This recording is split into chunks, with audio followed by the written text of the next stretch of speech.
എന്റെ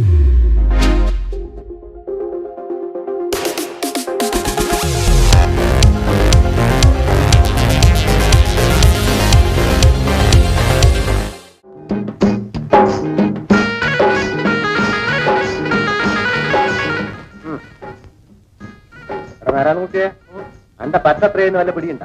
പറ്റ് കൃത്യമായിട്ട് ഞാൻ കണക്ക് പുസ്തകത്തിൽ എഴുതിയിട്ടുണ്ട് നമുക്ക്. കണക്ക് പുസ്തകത്തിൽ എഴുതിയോണ്ട് എന്താണ് കാര്യം? അത് 30-ാം തീയതി കാശ് തരും. അടാ നമുക്ക് ഇന്ന് 31-ാം തീയതി. അയ്യോ, അത് ഞാൻ ഓർത്തില്ല. ഓർക്കണം, നമ്മളെ മോള് സബീനയ്ക്ക് ഒരു കല്യാണാലോചന വന്നിട്ട് കെട്ടാൻ വരുന്ന ഒരു കണക്ക് പുസ്തകം എടുത്തു കൊടുത്താൽ കെട്ടുവോ? അതെങ്ങനെയാ? അപ്പൊ പണം തന്നെ കൊടുക്കണം. അതുകൊണ്ട് 15-ാം തീയതിക്ക് മുമ്പായിട്ട് നമ്മളെ പറ്റി തീർക്കണം. ശരിയോ നമുക്ക്? പിന്നെ ഇത് നാരായണൻകുട്ടിയോട് മാത്രമായിട്ടല്ല, മറ്റാരോടും എല്ലാരോടും ആയിട്ടാ പറയണത്.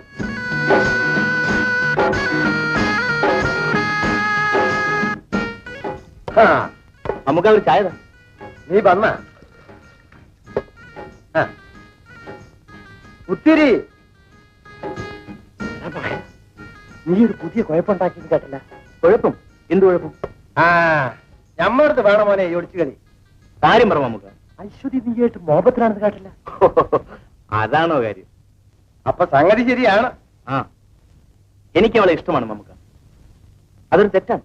തെറ്റല്ല, പക്ഷേങ്കില് അവള് ഹിന്ദു, നീ ക്രിസ്ത്യാനിയാണ്. അതിലൊരു കാര്യമില്ല നമുക്ക്. എന്റെ കണ്ണിൽ 2 ജാതിയും, ആണും പെണ്ണും. ജാതിയില്ലെന്നാ? അപ്പൊ ഞമ്മൾ ഇസ്ലാം അല്ലെന്നാണ് ഈ പറയണത്? മമ്മൂക്ക എന്ത് ജാതിയാ? ഇസ്ലാം. മമ്മൂക്കാന്റെ ബാപ്പയോ? ഒന്നാന്തര ഇസ്ലാം. ബാപ്പാന്റെ ബാപ്പാന്റെ ബാപ്പയോ? ഞമ്മള് പാരമ്പര്യമായിട്ട് ഇസ്ലാമാടാ. ആട്ടെ, പടച്ചവൻ ആദ്യം ആരെ സൃഷ്ടിച്ചെന്നാണ് നിങ്ങളുടെ കിതാബിൽ പറയുന്നത്? ആദം നബിയെ. ആ ആദാമിന്റെ മക്കളല്ലേ പിന്നീടുണ്ടായ മനുഷ്യരെല്ലാം? അതെ. അപ്പോ ആദാമിന്റെ ജാതി എന്തായിരുന്നു? ഹിന്ദുവോ, മുസ്ലിമോ, ക്രിസ്ത്യാനി? ആദാം ഏത് ജാതി എന്ന് പറ. അതൊരു വലിയ ചോദ്യമാണല്ലോ.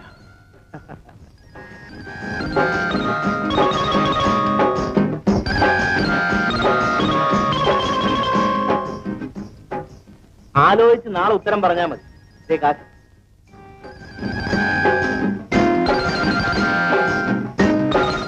ആദം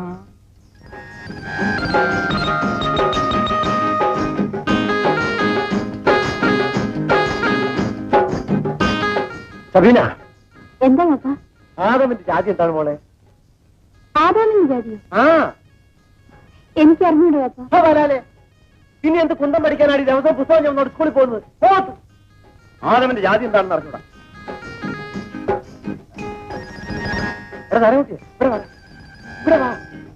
എന്താ നമുക്ക്? ആദാമിന്റെ ജാതി എന്താടാ? ആദാമോ? അതാരാ? എന്റെ ബാപ്പാന്റെ ബാപ്പാന്റെ ബാപ്പാന്റെ ബാപ്പ ഓരോ ഹിമാറെ. ആദാമിന്റെ ജാതി അറിയാണ്ട് എന്തിനാണോ ജീവിക്കണത്? ഈ ആരോടാ നമ്മൾ ചോദിക്കുക? ചെറുക്കന് ഫ്രണ്ടൻ കമ്പനിയിലെ ആ ജോലി, എഞ്ചിൻ ഡ്രൈവറാ. 500 രൂപ ശമ്പളം കിട്ടും. നീ അവനെ കണ്ടിട്ടില്ലേ? പിന്നെ ജോക്കി മേസ്ത്രിയുടെ മോനെ ഞാൻ കണ്ടിട്ടില്ലേ? നല്ല മിടുമിടുക്കൻ ചെറുക്കന്. അവന്റെ അപ്പനായി എഴുത്തയച്ചു. മോൾക്ക് ഇഷ്ടമാണെങ്കിൽ നമുക്ക് കല്യാണം ആലോചിക്കാം. എനിക്ക് കല്യാണം വേണ്ടപ്പ. പിന്നെ നീ എന്താ മടത്തി പോവാണോ? എനിക്ക് വേണമെന്ന് തോന്നുമ്പോ ഞാൻ പറയാം, അപ്പൊ ആലോചിച്ചാ മതി. പിന്നെ നിന്റെ അഭിപ്രായം പോലല്ലേ ഇവിടെ എല്ലാ കാര്യം ചെയ്യുന്നത്. ചെറുക്കൻ വന്ന് പെണ്ണിനെ കാണാൻ എഴുതപ്പ. നോയമ്പ് വീട് കഴിഞ്ഞ് വന്ന് കാണാൻ എഴുതാം. 10,000 രൂപ തന്നാലേ വീട് ഒഴിഞ്ഞു കൊടുക്കൂ എന്ന് ഞാൻ അച്ഛനോട് പറഞ്ഞിട്ടുണ്ട്. ഉണ്ണി അത് സമ്മതിച്ചില്ലെങ്കിൽ നിങ്ങൾ അവിടെ നിന്ന് മാറണം. രൂപയുടെ കാര്യം പറഞ്ഞു നമ്മൾ ഇനി വഴക്കിന് പോണോ? ഇത് വഴക്കാണോ? നമുക്ക് കിട്ടാനുള്ള ന്യായമായ അവകാശമേ ചോദിച്ചുള്ളൂ. നീ ധൈര്യമായിട്ട് നിൽക്ക്. രൂപ അവൻ വീട്ടിൽ കൊണ്ടെത്തരും. പീറ്റർ ഇടപെട്ട കൊണ്ട് ഉണ്ണി രൂപ തന്നെന്ന് വരും. പക്ഷെ അയാളുടെ സ്വഭാവം അറിയാമല്ലോ, എന്തിനും മടിക്കാത്തവനാ. ഇനി അനാവശ്യമായിട്ട് അവൻ ആ വീട്ടിൽ കയറിയാൽ അവന്റെ എല്ല് ഞാൻ ഒടിക്കും. പീറ്റർ എപ്പോഴും അവിടെ ഉണ്ടായിരിക്കണം എന്നില്ലല്ലോ. ഞങ്ങൾ 2 സ്ത്രീകൾ തനിച്ചേ ഉള്ളൂ. അച്ഛൻ ജീവിച്ചിരുന്നെങ്കിൽ ഇതൊന്നും സംഭവിക്കില്ലായിരുന്നു. മരിച്ചുപോയ അച്ഛനെ ഇനിയിപ്പോ തിരിച്ചു കൊണ്ടുവരാൻ പറ്റും.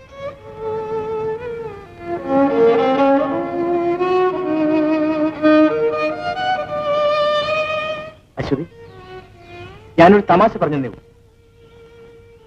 നിങ്ങൾക്കില്ലാത്തത് ഒരാൺതുണയാണ്. ഞാനത് പരിഹരിക്കാൻ തയ്യാറായി.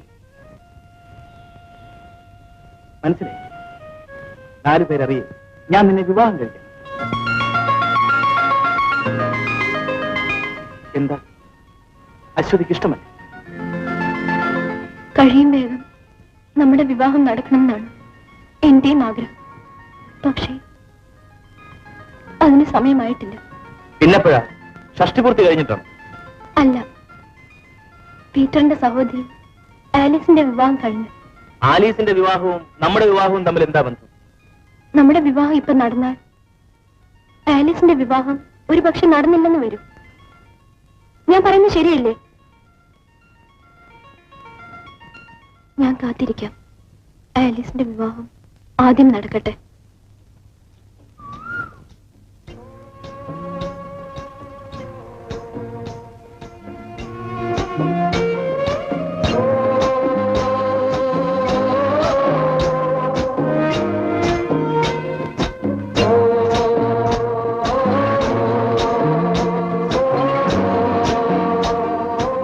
എത്ര കാലമാണ് നമ്മളിങ്ങനെ ഒളിച്ചും പതുങ്ങിയും കഴിയും? ഞാൻ എന്ത് ചെയ്യാനാ? നീ ചേട്ടനോട് പറ. അയ്യോ, എന്നാ ഞാൻ പറയാം.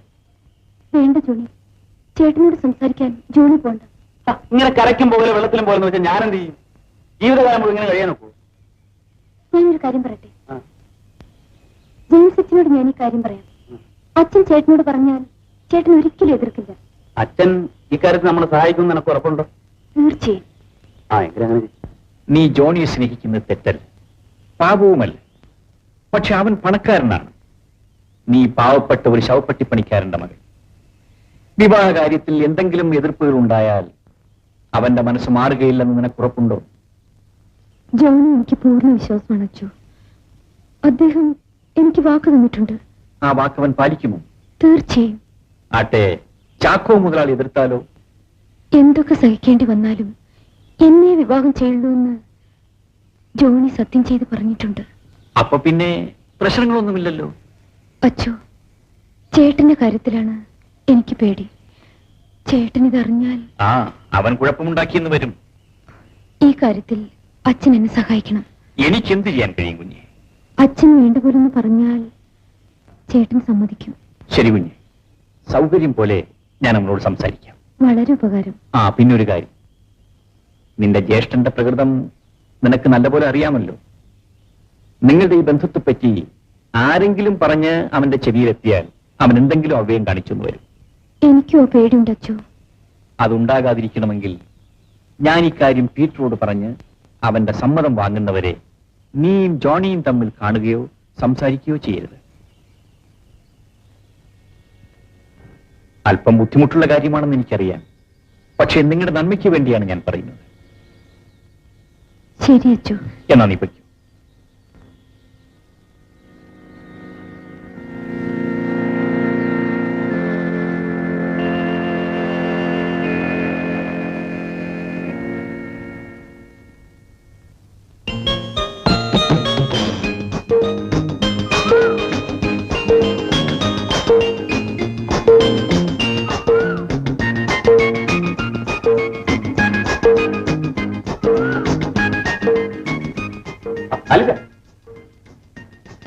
എന്താ പണങ്ങി പോകുന്നു? എന്തില്ല ഞാൻ കയ്യിൽ നിന്ന് വിടുക. ഓഹോ, അപ്പൊ നാക്കുണ്ടല്ലേ? നമ്മുടെ വിവാഹം തീരുമാനിക്കുന്നതുവരെ ഇനി തമ്മിൽ കാണുകയോ സംസാരിക്കുകയോ ചെയ്യരുതെന്നാണ് അച്ഛൻ പറഞ്ഞിരിക്കുന്നത്.